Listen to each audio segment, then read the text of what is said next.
Hi, good morning.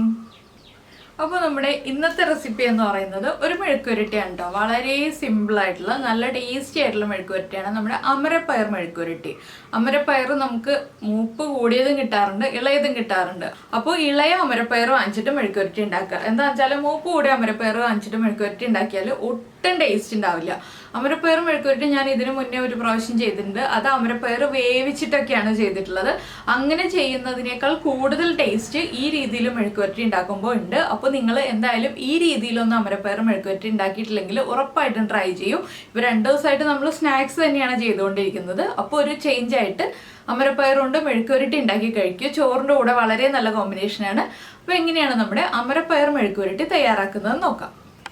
നമുക്ക് നമ്മുടെ ingredients നോക്കാം. ഞാനിപ്പോൾ ഒരു 1/4 കിലോ അമരപ്പയർ ഇതുപോലെ തിന്നായിട്ട് കട്ട് ചെയ്തെടുത്തിട്ടുണ്ട് കേട്ടോ. വളരെ തിന്നായിട്ട് കട്ട് ചെയ്തെടുത്തിട്ടുണ്ട്. ഇതുപോലെ കട്ട് ചെയ്തെടുക്കുകയാണെങ്കിൽ നമുക്ക് വേഗം കുക്കായി കിട്ടും.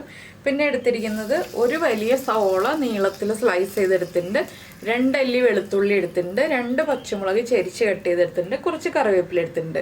ഈ സവോളയ്ക്ക് പകരമായിട്ട് നിങ്ങൾക്കൊരു 15 ഉള്ളി ചതച്ചെടുക്കാം, ഇല്ലെങ്കിൽ നീളത്തിൽ കട്ട് ചെയ്തെടുക്കാം.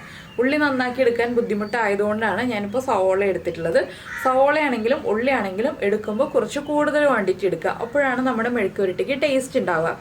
അപ്പോൾ നമുക്കിനി മെഴുക്കുവരട്ടി ഉണ്ടാക്കാൻ തുടങ്ങാം. ആദ്യം തന്നെ നമുക്കൊരു ചീനച്ചട്ടി ചൂടാക്കി എടുക്കാം. അപ്പോൾ നമ്മൾ ചട്ടി വെച്ചിട്ട് വെളിച്ചെണ്ണ ഒഴിച്ച് വെളിച്ചെണ്ണ ചൂടായി വന്നിട്ടുണ്ട്. വെളിച്ചെണ്ണയിൽ തന്നെ ഈ ഒരു മെഴുക്കുവരട്ടി ഉണ്ടാക്കാം കേട്ടോ. അപ്പോൾ ഞാൻ വെളിച്ചെണ്ണയിലേക്ക് 1 ടീസ്പൂൺ കടുക് ചേർക്കുകയാണ്. കടുകൊന്ന് പൊട്ടി തുടങ്ങട്ടെ.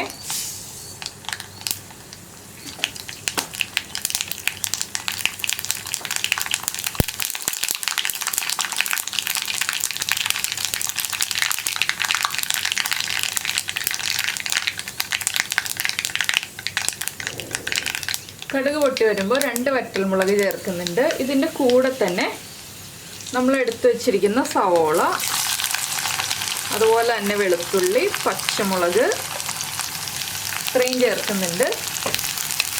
ഇനി ഇതൊന്ന് നന്നായിട്ട് വഴറ്റിയെടുക്കുക. ഒരുപാട് അങ്ങോട്ട് കളർ മാറിപ്പോകണ്ട. സവോളയൊക്കെ ഒന്ന് സോഫ്റ്റായി വരുന്ന രീതിയിൽ ഒന്ന് വഴറ്റിയെടുക്കുക. അപ്പോൾ നമ്മൾ അമരപ്പയറും ക്യാരറ്റും ചേർത്തിട്ട് നേരത്തെ തോരൻ ചെയ്തിട്ടുണ്ട്. അതിൻ്റെ റെസിപ്പി നിങ്ങൾ കണ്ടിട്ടില്ല എന്നുണ്ടെങ്കിൽ അതൊന്ന് കണ്ടു നോക്കൂട്ടോ. നല്ലൊരു റെസിപ്പിയാണ്. ചോറിൻ്റെ കൂടെ കഴിക്കാൻ നല്ലൊരു കറിയാണത്. അമരപ്പയർ ക്യാരറ്റ് തോരൻ. നീതാസ് ടേസ്റ്റ്ലാൻഡ് അമരപ്പയർ ക്യാരറ്റ് തോരൻ എന്ന് പറഞ്ഞ് സെർച്ച് ചെയ്തിട്ടുണ്ടെങ്കിൽ കിട്ടും. അപ്പോൾ ഇത് നമുക്ക് നോൺ വെജിറ്റേറിയൻ ആയിട്ട് ചെയ്യണം എന്നുണ്ടെങ്കിൽ ഈ ഒരു മെഴുക്കുവരട്ടിയിലേക്ക് 2 മുട്ടയും കൂടി പൊട്ടിച്ചൊഴിച്ചാൽ മതി കേട്ടോ. അത് ഇപ്പോഴല്ലാതെ ഏതൊരു സ്റ്റേജിലാണെന്നുള്ളത് ഞാൻ പറയാം. ഇപ്പോൾ നമ്മുടെ സവോളയൊക്കെ ഒന്ന് വഴന്ന് തുടങ്ങുമ്പോൾ നമുക്കിതിലേക്ക് പൊടികൾ ചേർത്ത് കൊടുക്കണം.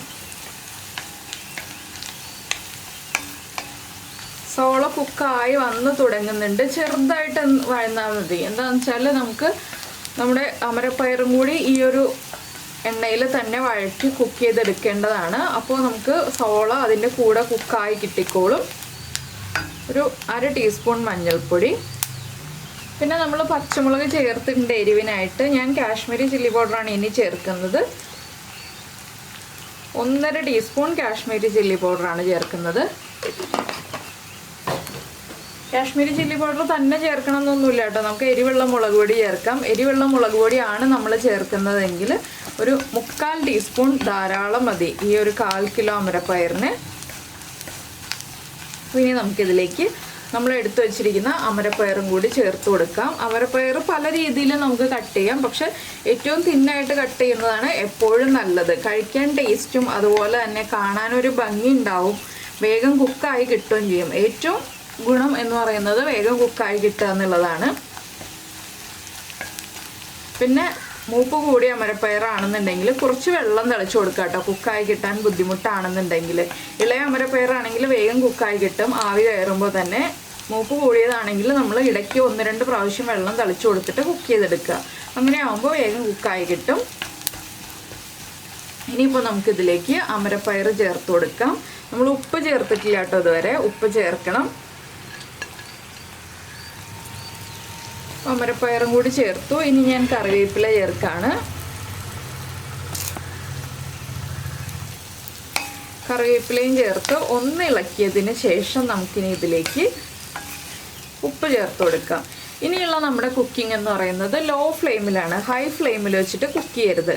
എന്താണെന്ന് വെച്ചാൽ അമരപ്പയർ ലോ ഫ്ലെയിമിലിരുന്ന് കുക്കായി വരുമ്പോഴാണ് കറക്റ്റായിട്ട് ആ ആവിയിൽ വെന്ത് വരിക. അല്ലെങ്കിൽ വേഗം കരിഞ്ഞു പോകും നമ്മുടെ മുളക് പൊടിയൊക്കെ, പയർ കുക്കായി വരുവുമില്ല. അതുകൊണ്ടാണ്. അപ്പോൾ ഞാനിനി കുറച്ച് ഉപ്പ് ചേർക്കട്ടെ. നമ്മുടെ അമരപ്പയറിന് ആവശ്യമായിട്ടുള്ള ഉപ്പ് നമുക്ക് ആവശ്യമാണെങ്കിൽ ഇനി ചേർത്ത് കൊടുക്കാം. ഇപ്പോൾ ഹൈ ഫ്ലെയിമിലാണ് കേട്ടോ, ഞാൻ ലോ ഫ്ലെയിമിലേക്ക് ആക്കിയിട്ടില്ല. ലോ ഫ്ലെയിമിലേക്ക് ആക്കുന്നത് ഈ അമരപ്പയറിലേക്ക് നന്നായിട്ട് ഉപ്പൊക്കെ ഒന്ന് പിടിച്ച് ഒന്ന് ഇളക്കി മിക്സ് ചെയ്ത് കഴിഞ്ഞിട്ടാണ്. ഇതൊരു 7-8 മിനിറ്റ് എടുക്കും ലോ ഫ്ലെയിമിലിരുന്ന് ഒന്ന് നന്നായിട്ട് കുക്കായി വരാൻ. നിങ്ങൾക്ക് കുഴഞ്ഞ രീതിയിൽ വേണം എന്നുണ്ടെങ്കിൽ കുറച്ച് വെള്ളം ഒഴിച്ച് തന്നെ വേവിച്ചോളൂ, അപ്പോഴേ കുഴഞ്ഞ രീതിയിൽ കിട്ടുള്ളൂ. കുഴയാത്ത രീതിയിൽ വേണം മെഴുക്കുരുട്ടി എന്നുണ്ടെങ്കിൽ വെള്ളം തളിച്ചു കൊടുത്തിട്ട് വേവിക്കാം.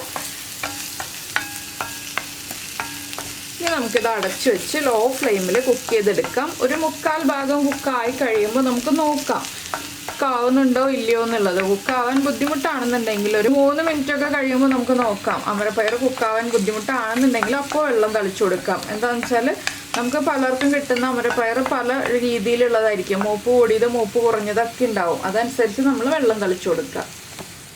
ഇപ്പോൾ നമ്മുടെ അമരപ്പയർ അടച്ചു വെച്ചിട്ട് ഒരു 2 മിനിറ്റ് കഴിഞ്ഞു കേട്ടോ. ഞാനൊന്ന് തുറന്ന് നോക്കുകയാണ്. നമുക്ക് കുക്കാവുന്നുണ്ടോ എന്ന് നോക്കണ്ടേ, ഇല്ലെങ്കിൽ വെള്ളം തളിച്ചു കൊടുക്കണം. അപ്പോൾ ഞാനൊന്ന് പതുക്കെ പ്രസ് ചെയ്ത് നോക്കട്ടെ. കുറച്ച് ബുദ്ധിമുട്ടുണ്ട് കേട്ടോ കുക്കാവാൻ. അപ്പോൾ നമുക്കൊന്ന് ഇത്തിരി വെള്ളം തളിച്ചു കൊടുക്കാം. ഒരു 2 ടീസ്പൂൺ വെള്ളം തളിച്ചു കൊടുക്കാം. ഒരുപാട് വെള്ളമായി പോരുത്. 2 ടീസ്പൂണാണ് ഞാൻ വെള്ളം തളിച്ചു കൊടുക്കുന്നത്. ലോ ഫ്ലെയിമിൽ തന്നെയാണ് വെച്ചിട്ടുള്ളതും. ഇനി ഈ ഒരു ആവിയിൽ ആ വെള്ളത്തിൻ്റെയും കൂടി ആവിയിലിരുന്നിട്ട് വീണ്ടും കുക്കായി വരട്ടെ.